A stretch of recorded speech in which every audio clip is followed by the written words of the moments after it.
So we're on a new chapter now. So the first chapter was like introduction to controls, feedback, how that all works, right? And then this chapter is the first of 3 chapters on performance. So we want to be able to evaluate the performance of a controller. And the first and most important performance criterion is stability. Okay? So you can't have a controller that performs well in any other way if it's not stable. Okay, so that's the biggest one, most important. So, of the 3, stability, transient, and steady state error, stability is the most important. We will now turn to the stability considerations, limiting ourselves to linear, time invariant, or LTI systems, as we typically do in this course. Recall that a system response could be considered to be composed of 2 parts, the free response and the forced response. So I just, in the footnotes, I give other names that people sometimes use. The Nice book uses the term natural response for the free response. Okay, we use free, they use natural. They mean the same thing. This terminology will be used throughout the following.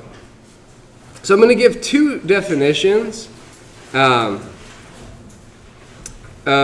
stability, one in terms of the free response and one in terms of the forced response.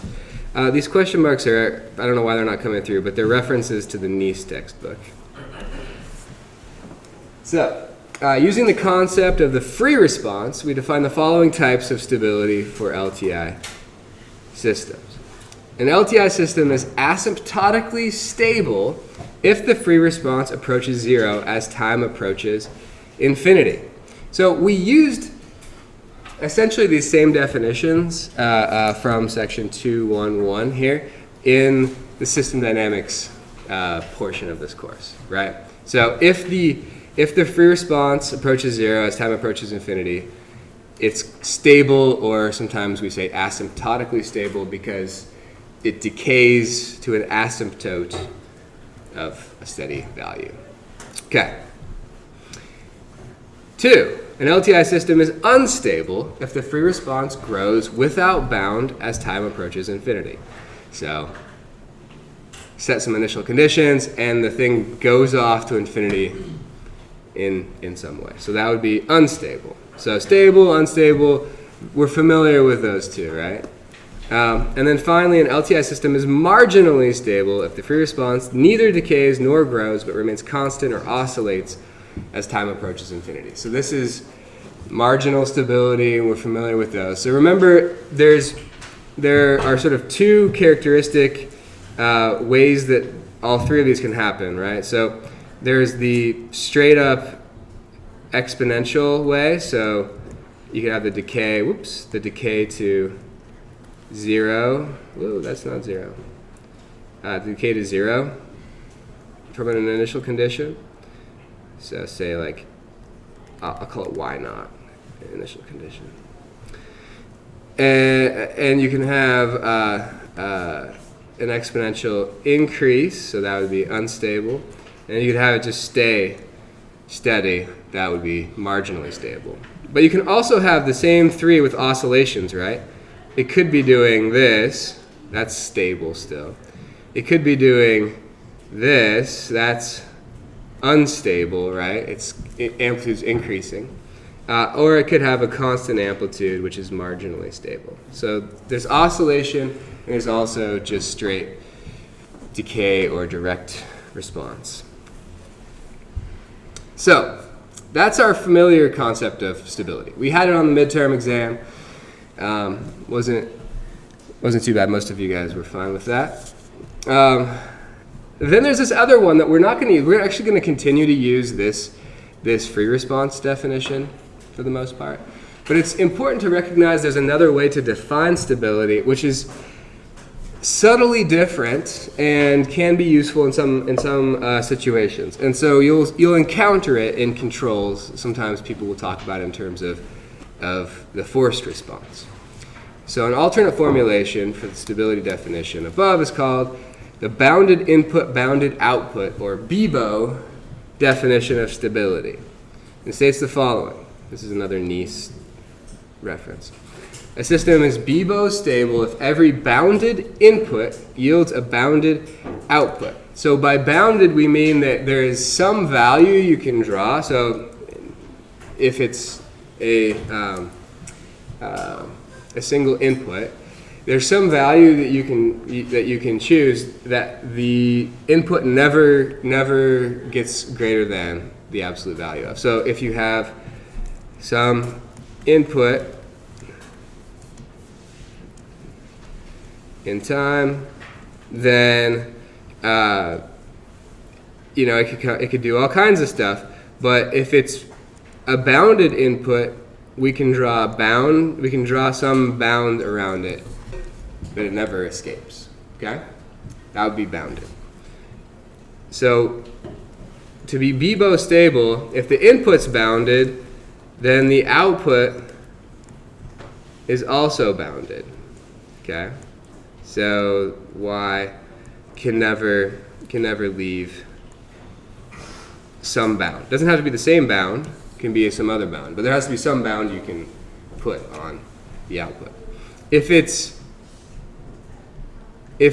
not able to be bounded, then for some input, so I'll read it precisely. So system is BIBO unstable if any bounded input yields an unbounded output. So maybe for most inputs, a system yields a bounded output. But maybe there's like one specific input that does not. Can you guys, I mean, I don't expect you to be able to, but maybe we can figure it out. Is there some input you could think, or some system you can think of that for most inputs yield bounded outputs, but in a very specific case of an input, it does not yield a bounded output? Maybe like the resonant frequency or something? Yeah, so remember the Bode plot of a system with resonance? Like a second order system, for instance, has a flat frequency response, a magnitude of the frequency response function, which multiplies the input amplitude, right? So usually it's some bounded number. But that can go to infinity. It can be an infinitely peaky peak here if the damping is 0, right? For most frequencies, if you drive this system, it responds with a bounded output, right? But if you drive it right at that resonance frequency, which is actually identical to the natural frequency when zeta is equal to 0, there will be an unbounded output. The amplitude will increase forever. So that's an example of a system that has just a single input that yields an unbounded output, a single bounded input that yields an unbounded output. So that would be a BIBO unstable system, even though this system, in terms of the free response definition of stability, that system would be marginally stable, right? If the damping is 0, like an oscillator with no damping in it, it would just oscillate forever, right? So in terms of a free response definition of stability, it's marginally stable. But for a BIBO definition of stability, it would be unstable. So pretty cool. I don't know. There's like some subtleties to think about. I mean, I'm sort of throwing a lot at you in terms of like sort of weird edge cases, but the definitions are the definitions, so we can always go back to them. The definitions are simple. All of the multifolicity of the examples you can get into, it can get complex, but the definitions are simple. So I'll always go back to them. So in terms of BIBO stability, marginal stability then means that a system has a bounded response to some inputs and an unbounded response to others. And so I have to walk it back. I forgot that I had put in this caveat here. So I don't really, this is often like a marginally useful definition in terms of Bebo.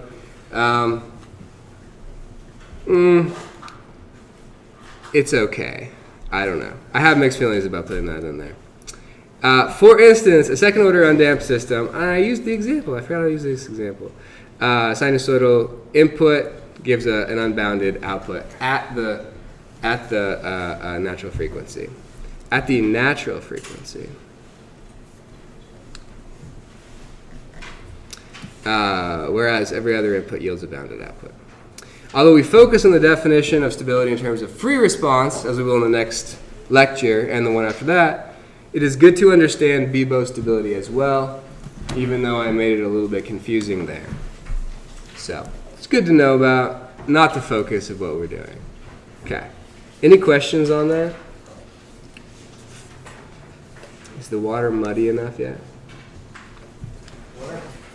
What are inputs that are not bounded, like a ramp function that goes to infinity? Yeah, a ramp would be an unbounded. So if you have a ramp input,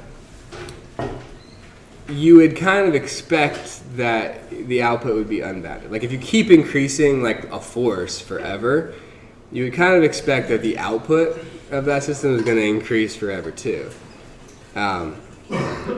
You wouldn't expect it to necessarily like stop increasing. Like so if a force input and a force output for a system, if you keep increasing the input force, typically the output force is going to keep increasing too. But if you're pushing someone on a swing and your speed keeps increasing, the swing response doesn't keep increasing.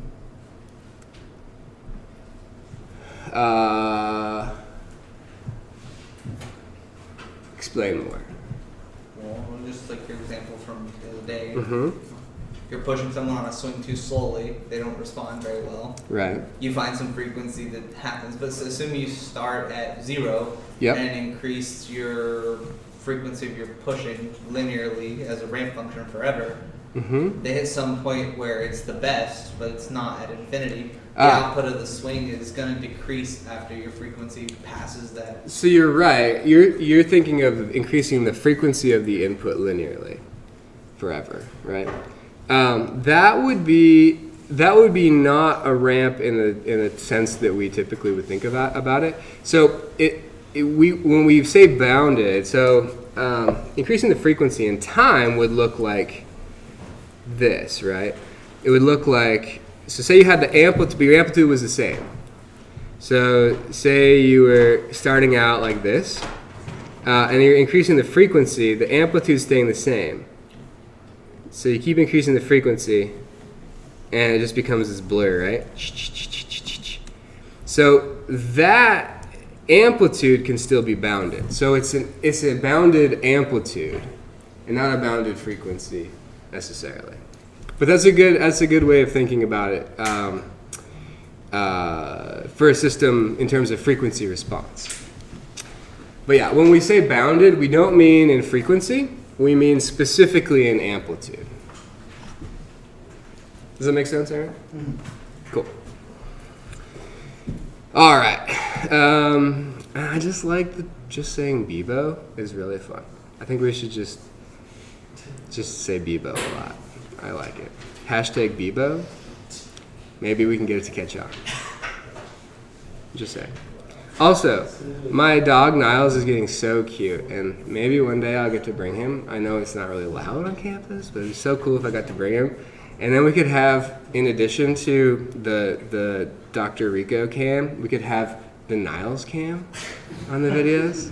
We just watch Niles. He would be so cute. He would love it.